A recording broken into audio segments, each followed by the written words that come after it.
Kaya yatang sa isang maliit na kwarto, meron man doon sa apat na nasawi ang hindi makalabas ng ng pintuan. O kaya ako'y naniniwala din na maaaring ito ay merong kasama. Yung motibo, ano? Yung motibo, malinaw kasi na parang pinagbibintangan nung babae. Criminal nga pala, no? Oo, na parang bakit ka nagpapatira na isang criminal dito? So nasaktan siya. Siguro, kaya ayun, dinibdib at nakakuha ng tiyempo. Ang masakit kasi, itong si Fortunato, bagamat ka mag-anak nitong si Amado, no? Yung isa sa naman tayo, yung tatay, si Amado Sr., doon mismo natutulog sa bahay. Ito bang si Fortunato, may record na ho sa pulis? Meron kaming report na nakuha na i-develop sa Samar, meron daw din nagawang krimen ito. Oo, kaya tine-check nila doon para at least matimbrihan din doon kung uuwi mismo ng probinsya. Okay. Mayor, manawagan po tayo at paalala lang doon sa reward. Kami po ay nananawagan, ang lokal na pamahalaan po ay maaari makipag-ugnayan kayo sa amin sa Office of the Mayor, and we will treat it with confidentiality ang anuman pong informasyon na naibibigay po ninyo sa amin para sa mabilis na pag-aresto nitong suspect na alleged suspect na si Fortunato Asibar. Bigay po ninyo sa amin ang informasyon para magkaroon po ng hustisya ang pagkamatay ng apat pong mag-anak dito po sa bayan ng Cainta. Binababad na namin yung litrato para makatulong na rin sa inyong ikangay panawagan na yan, Mayor. Maraming salamat, Arnold, at naniniwala naman tayo na baka within the week ay magkaroon ng magandang resulta ang trabaho ng ating pulisya dito sa bayan ng Cainta. Maraming salamat. Good morning. Salamat. Cainta Rizal Mayor Mon Ilagan.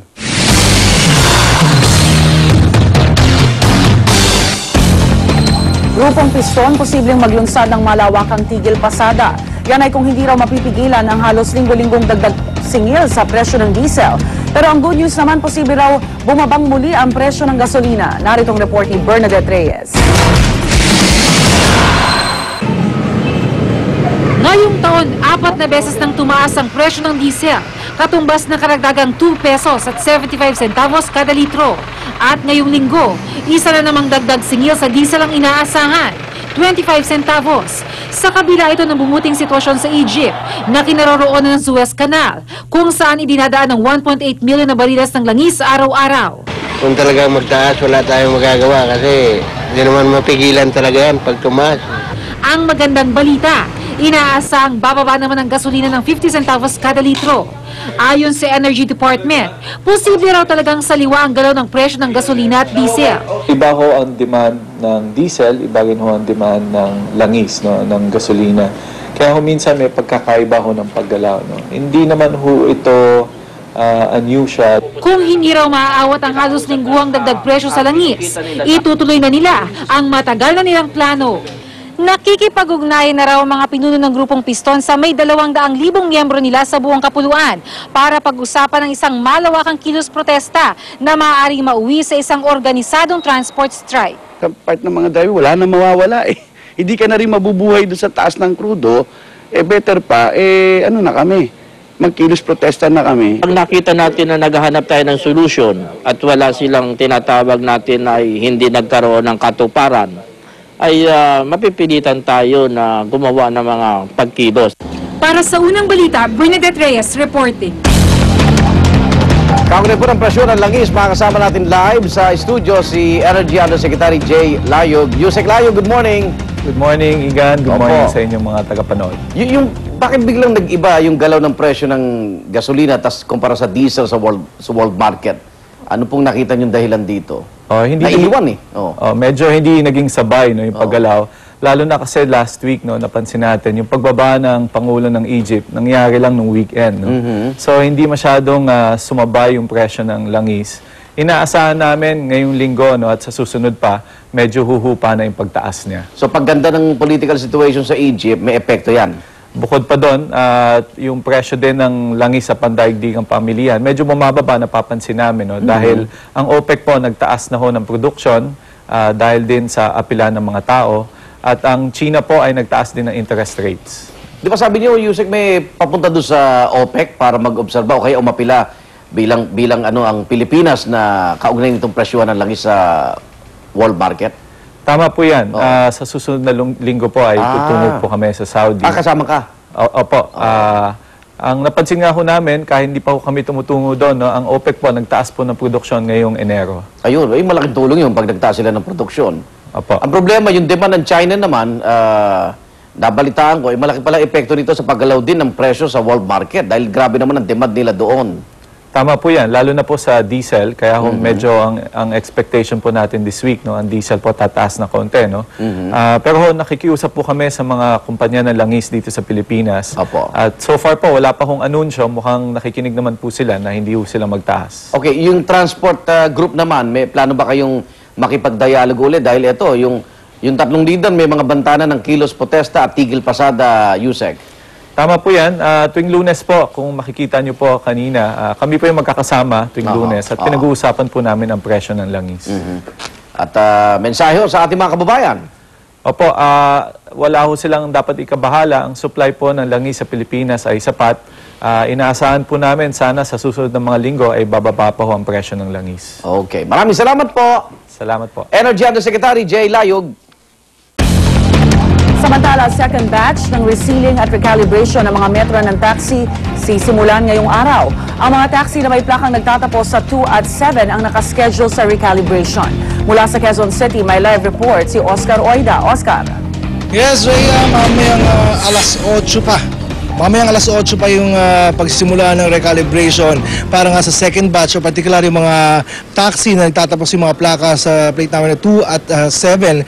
Pero kayo ng alas 12 pa lamang ng hating gabi ay nagsimula ng pumila dito sa harap ng tanggapan ng LTFRB dito sa may Royal Road, Balintawak ang ilan sa mga taxi drivers para nga makapagsimula ng maaga sa kanilang recalibrate o yung inspection at sealing ng kanilang mga metro. Ayon sa kanila, medyo kakain talaga ng mahabang oras ang prosesong ito at para magkaroon pa sila pagkakataon na makapagbiyahe, matapos ito ay kailangan talagang mauna sila sa pila. Kaya nga, gaya na sabi natin, alas 12 pa ng hating gabi ay pumila na sila at bandang alas 5 kaninang madaling araw ay pinayagan silang makapasok dito sa compound ng LTFRB, bagamat ang nagagawa pa lamang ngayon sa ilang mga taxi nila ay sinimulan pa lamang yung pag-stencil dahil yung proseso ay sisimulan mamaya. Mahalaga ito, Rhea, dahil matapos ma-recalibrate yung kanilang mga taxi ay makakasingil na sila ng 40 pesos na flag down rate at 3 pesos and 50 centavos ang patak kada metro. Samantala, itong prosesong ito, kaya medyo matagal, inaasang aabot ng 2 oras na kung siswertein sila at maaring tumagal ng hanggang mahigit 5 oras. Sisimulan daw ito sa pag-install ng mga linya at susundan ng pagpapalit ng metro. Matapos ito ay isasailalim sa road test itong mga taxi upang malaman kung tumutugma o tama itong takbo ng kanilang mga metro. Kung maaprubahan ay isasailalim ito sa pagproseso at doon na mangyayari o magaganap yung resealing ng mga metro ng taxi. Sa batch na ito, Rhea, ang mga isasailalim sa recalibration ay yung mga may plaka nga nagtatapos sa 2 at 7. Ito'y magaganap mula sa araw na ito hanggang sa March 11. Susundan ito yung next batch, yung may nagtatapos sa 3 at 8 sa March 14 hanggang April 4 at yung mga naman may plaka na nagtatapos sa 4 at 9 ay sisimulan sa April 5 hanggang May 2, habang yung mga nagtatapos naman sa 5 and 0 ay sa May 3 hanggang May 25. Sa mga sandali ito ay umaasa ang mga taxi driver dito na magiging maayos yung pagpoproseso ng kanilang mga metro. Ang pangamba lamang nila, once daw na na-recalibrate yung kanilang metro, baka hindi rin mag-work pagkat inaasahan na yung kanilang mga operator ay baka magtaas din daw ng boundary. Rhea?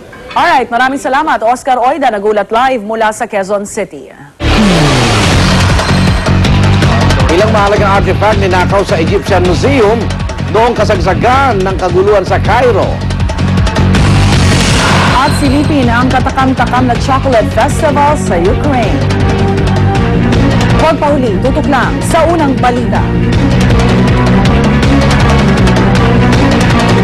Patas man sa laro, kaya niyang umangat. Pantay man ang laban, kaya niyang mangibabaw. Marami mang katunggali, kaya niyang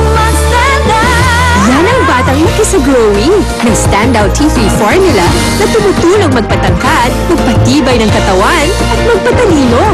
Tunay na galing ng iba pa. No approved therapeutic claim. Nangunguna